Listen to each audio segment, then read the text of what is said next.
So some of the implementation techniques that you really need to think about is try and segregate your process from the product. But a process is something that you guys do from taking something from initial order, from initial quote, how the sales process works, all the way through from converting the quote to an order, how you take the order and then progress that right the way through your business to hopefully sell the product and get it out the door. That is the process that you guys do. Then what we've got to do is we've got to map product to that process, so then we can pigeonhole the right product to handle the right part of that process all the way down the chain. Now, generally working with customers and over time people adapt some products to process, and they've generally adapted these products because that's what they had at that point in time.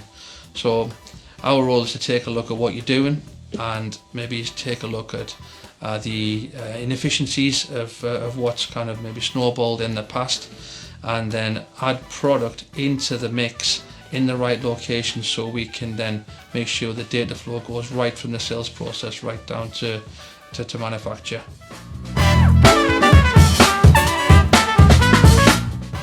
So another key element is trying not to force a product into a process that it's not designed to do.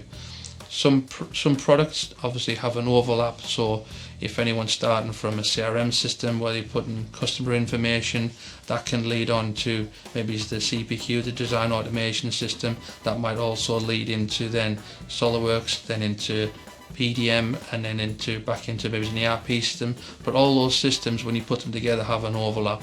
So it's best if you think about every part of your process, and that process will end up into a specific task on each one of those products. Another key element when you do any implementation is work with the relevant vendor. So each of the vendors that you may work with, so whether that be your CRM, ERP, your accountant, obviously your SOLIDWORKS with ourselves, and any data exchange down to your manufacturing, your CAM. It's always work with that vendor, try and get the best processes from that particular vendor, and then we can work out and join those together in a more fluid fashion.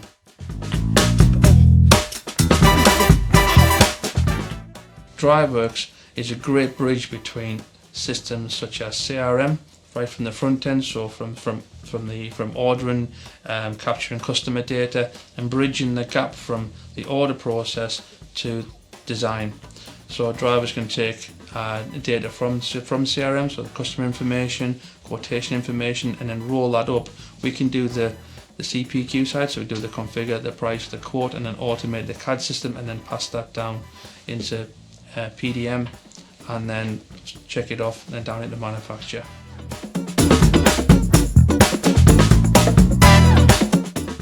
When you also implement new software, depending on which elements of the product that you're replacing to replace your existing product, it gives you a great opportunity to take a look at the whole process. So take a look at what data is flowing right from the start of the business, from a quotation maybe to a sales order, and then what information is going to roll up all the way down the chain, so we can take the right information from the sales CRM down into, say, DriveWorks. So we need to do a CPQ type system, so we can take the metadata down and roll that data all the way up, all the way down to manufacture. But the key is to keep all of the data into what's called a master data. This term's been bandied around for quite a while now. Now, master data is a single source of truth. So we try to avoid, like the plague, having data in separate systems or duplication of data in separate systems. So each product that you put in place is reading from the single source of truth.